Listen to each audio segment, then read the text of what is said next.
What is the relationship of Sunday worship to what we do throughout the week? Every week we stop what we're doing and we gather together to meet with God, to hear from Him, to receive His grace, to offer up gifts and gratitude. But how does all of that relate to what we do when the service is finished and we get back in our cars and drive back home? Some people might say that these two have very little to do with one another. Have you ever heard someone being described as too heavenly minded to be of any earthly good?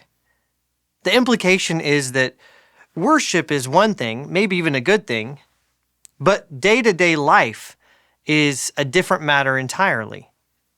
And the more you spend time praying and singing and listening to sermons, the less you'll be focused on the actual cares and concerns of the world around you. But is that really true? William Temple, who was the Archbishop of Canterbury during World War II, he certainly didn't think so. In fact, he claimed that the exact opposite was true. He said that worship means nothing if it is disconnected from the rest of our life. And at the same time, that a life without worship will be meaningless and futile. The Eucharist, he said, divorced from life loses reality. Life devoid of worship loses direction and power. It is the worshiping life that can transform the world. On another occasion, he remarked that the way you conduct yourself when you leave church, the way you live your life, is the true test of whether your worship was genuine or not. People are always thinking that conduct is supremely important, and that because prayer helps it, therefore prayer is good. That is true as far as it goes. Still truer is it to say that worship is of supreme importance and conduct tests it. Conduct tests how much of yourself was in the worship you gave to God.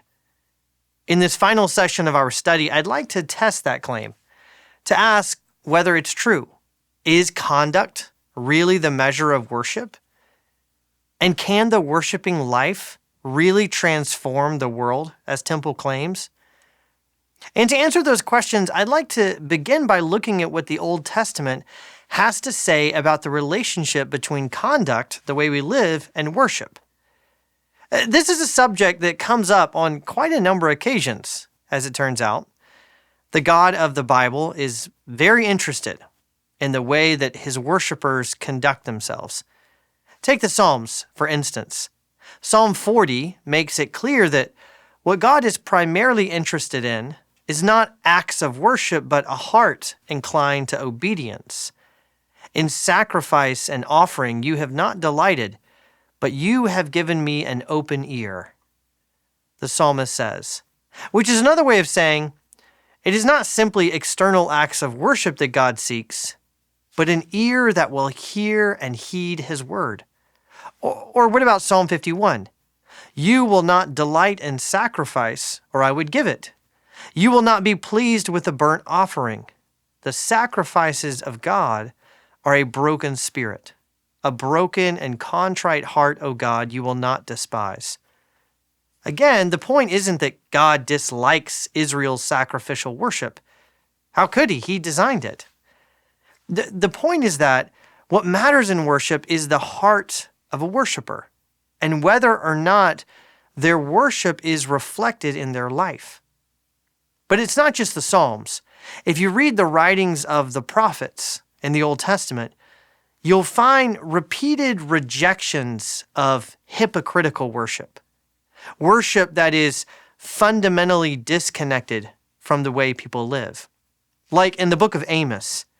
Amos is widely regarded as probably the earliest of all the major and minor prophets, and is in many ways a sort of paradigm for what a prophet's role and message should be. Amos lived in the northern kingdom of Israel during a time of great stability and prosperity. There was a lot of wealth in Israel in those days. And the Israelites thought that this demonstrated God's approval of them. They also thought that if they just multiplied their offerings and acts of worship, that this would lead to even more prosperity. But then Amos, this former shepherd, was chosen and anointed as a prophet of God to tell them just how wrong they were. Amos criticizes the Israelites for many things, but perhaps his fiercest criticism is reserved for the rampant injustice within their society. Remember, they had been entrusted, when they entered into the land, with equal shares of land by God per family. And yet, somehow they had become a nation of haves and have-nots, of the rich and the very poor. And apparently, the rich felt little or no obligation to care for those who were impoverished. And because of that, God not only condemns them, he completely rejects their worship. In Amos chapter 5, for instance, God tells them, I despise your feasts, and I take no delight in your solemn assemblies. Even though you offer me your burnt offerings and grain offerings, I will not accept them. And the peace offerings of your fattened animals, I will not look upon them. Take away from me the noise of your songs. To the melody of your harps I will not listen. But let justice roll down like waters, and righteousness like an ever-flowing stream. Most people are familiar with the final words of that passage, but what we often don't realize is that these words are not just an exhortation to pursue justice. They are a condition on Israel's worship. Until you pursue justice, until you make things right, God is saying, I will continue to reject your worship and ignore your praises. Because if your worship doesn't result in just conduct, then it obviously means nothing. And Amos is not the only prophet to bear this message. The three major prophets, Isaiah, Jeremiah, and Ezekiel, they all repeat it in one way or another. All of them say that God has come to despise the worship of Israel because their praises of him are completely undermined by their unjust treatment of those around them. And in the New Testament, we find the same message. Jesus, of course, rejects the religious hypocrisy of the Pharisees in his own day. And in the book of James, we read, if anyone thinks he is religious and does not bridle his tongue, but deceives his heart, this person's religion is worthless. Religion that is pure and undefiled before God is this, to visit orphans and widows in their affliction, and to keep oneself unstained from the world. Thriskia, that's the Greek word that James uses when he talks about religion. And it's a word that refers not so much to religious beliefs, but to outward acts of worship and piety. So James isn't just saying that a person's religion is worthless if they defame people with their tongue, or if they fail to care for widows and orphans and those in need.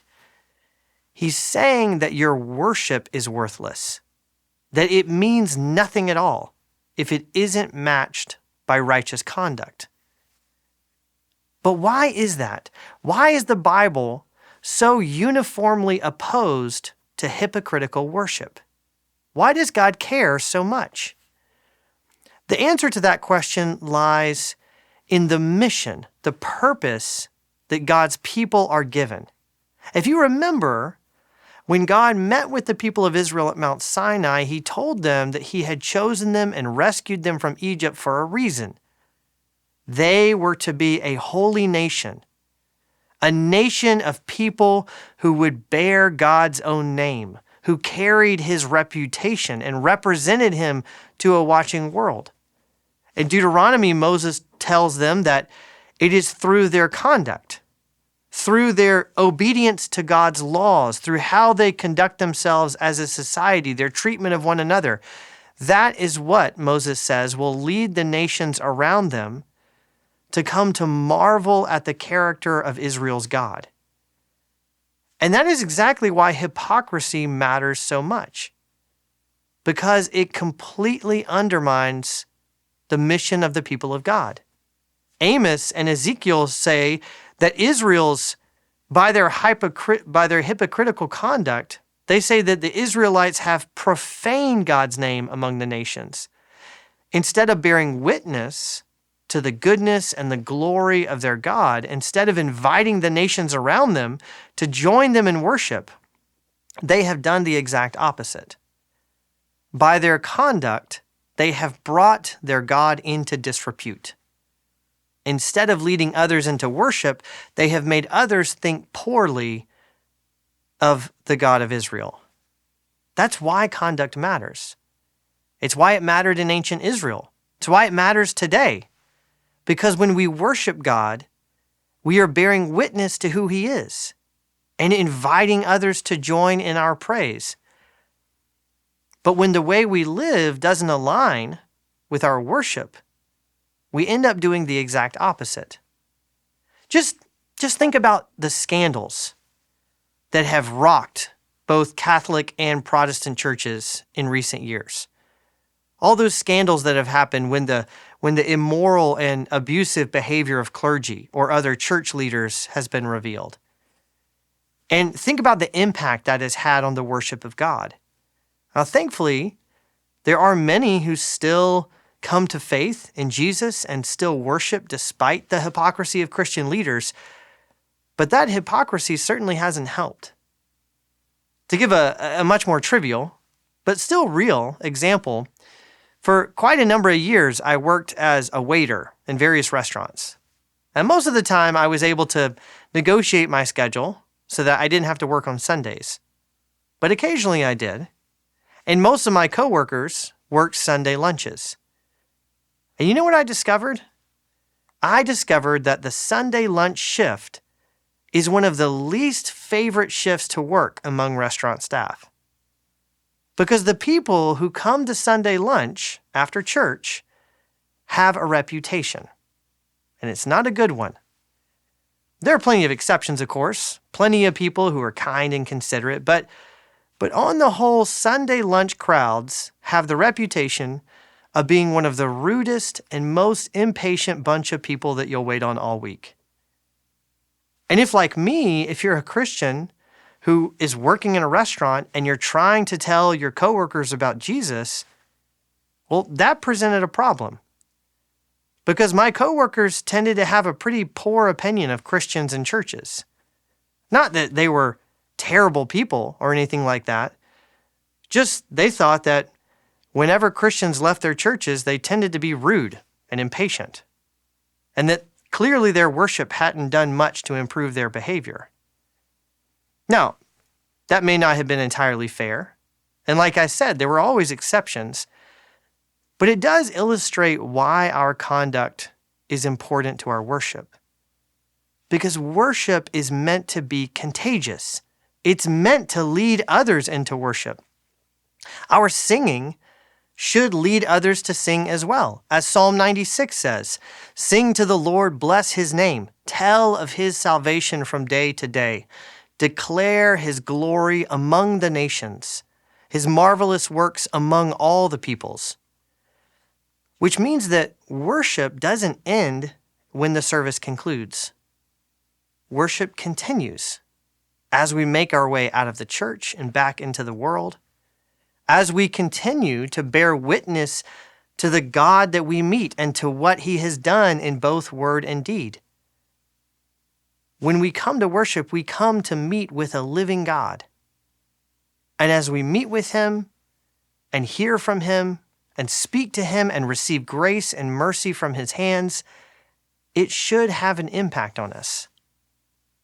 Anyone who meets with the living God can't walk away from the encounter unchanged. In fact, you could say there's almost a kind of danger to worship.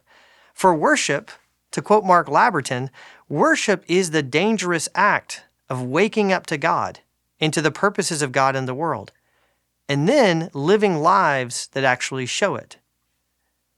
Our Anglican liturgy captures this in the way that it concludes. Have you ever noticed how we end the service? It's not just a simple farewell, see you next week. At the end of every Sunday service, a deacon concludes the service with the words, "Let us go forth in the name of Christ." And the people all respond, "Thanks be to God." It's such a quick exchange. It's easy to overlook. But what the deacon is saying is of profound importance, because they're not just telling us to leave the church. They're reminding us as we go back out into the world, they're reminding us that we have a mission, that we are those who have met with Christ and who now bear his name. And that as we go forth, we are going forth to do what we already asked God in our post-communion prayer to enable us to do, to love and serve him as faithful witnesses of Christ our Lord. Worship is meant to prepare us for our mission to bear witness to the God that we meet in word and sacrament, to love and serve him as faithful witnesses of Jesus Christ, to go forth in his name. That is where our worship must lead. That is how it should continue. As we go forth into the world, we go forth as those who have met with God and have been entrusted with the task of bearing his name among the nations, with the goal that the next time that we gather together, the goal should be that our rank will have grown, that others will join us, and that they too will learn to sing his praise.